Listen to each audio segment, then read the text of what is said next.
दर्द में जिंदगी खुशहाल है। ये दूरियां फिलहाल है।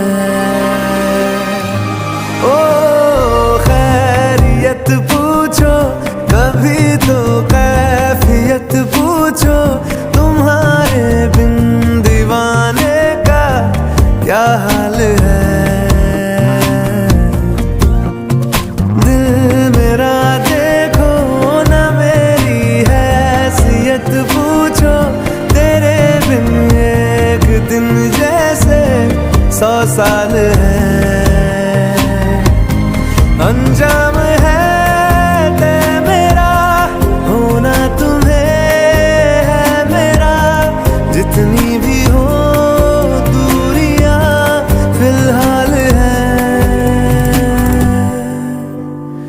ये दूरियां फिलहाल है।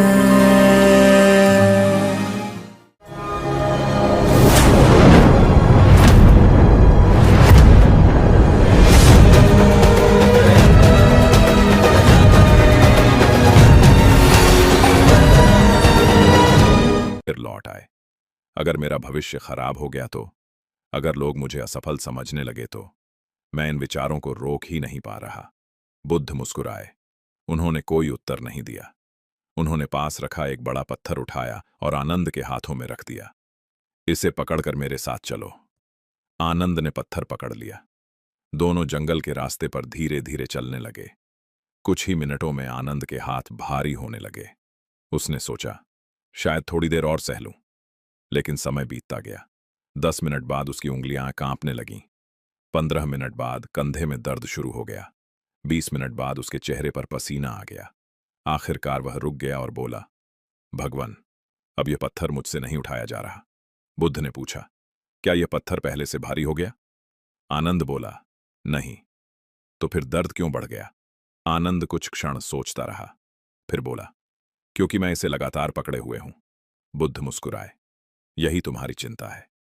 एक विचार कुछ क्षण के लिए आए तो वह हल्का होता है, लेकिन जब तुम उसे घंटों, दिनों और महीनों तक अपने मन में पकड़े रखते हो तो वही विचार तुम्हें थका देता है। आनंद की आंखें झुक गईं।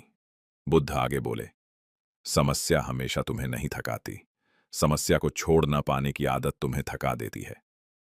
दोनों आगे बढ़े। रास्ते में उन्होंने एक छोटा बच्चा देखा। वह मिट्टी से घर बना रहा था। कुछ देर बाद उसका घर टूट गया। आनंद ने सोचा कि बच्चा रोएगा, लेकिन बच्चा हंसा और फिर से नया घर बनाने लगा।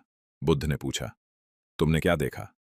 आनंद बोला, उसने टूटे हुए घर को पकड़कर नहीं रखा, उसने नया बनाना शुरू कर दिया। बुद्ध ने कहा, बच्चे वर्तमान में जीते हैं, इसलिए वे जल्दी मुस्कुरा देते हैं। बड़े लोग बीती बातों और आने वाले कल में उलझ जाते हैं, इसलिए उनकी मुस्कान खो जाती है। थोड़ी दूर चलने पर उन्हें एक बूढ़ा किसान मिला।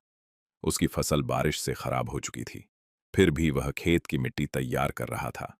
आनंद ने आश्चर्य से पूछा, इतना नुकसान होने के बाद भी आप काम क्यों कर रहे हैं? किसान मुस्कुराया, अगर मैं पूरे दिन कल के नुकसान के बारे में सोचता रहूं तो अगली फसल भी नहीं उगेगी। जो बीत गया वह अब मेरे हाथ में नहीं है, लेकिन आज जो कर सकता हूं वही मेरे भविष्य को बदलेगा। आनंद कुछ देर तक किसान को देखता रहा। उसे पहली बार महसूस हुआ कि चिंता करने से भविष्य नहीं बदलता, लेकिन वर्तमान में किया गया कर्म भविष्य जरूर बदल सकता है। शाम होने लगी। सूरज धीरे धीरे पहाड़ों के पीछे छिप रहा था। बुद्ध ने शांत स्वर में कहा, आनंद, याद रखो, मन तुम्हें 2 जगहों पर भटकाता है, बीते हुए कल में और आने वाले कल में, लेकिन जीवन केवल इस क्षण में है। जब भी तुम्हारा मन ज्यादा सोचने लगे, अपने आप से केवल एक प्रश्न पूछना, क्या यह समस्या अभी मेरे सामने है या केवल मेरे मन की कल्पना है? आनंद ने पहली बार गहरी सांस ली। उसे लगा जैसे वर्षों से उसके मन पर रखा एक भारी पत्थर धीरे धीरे उतर रहा हो। लेकिन बुद्ध जानते थे कि अंतिम सीख अभी बाकी थी। तीसरी स्टोरी, वर्तमान का उपहार। अगली सुबह बुद्ध ने आनंद को अपने पास बुलाया। उन्होंने कहा, आनंद, आज तुम्हें मेरे साथ नहीं बल्कि अकेले एक गांव जाना है।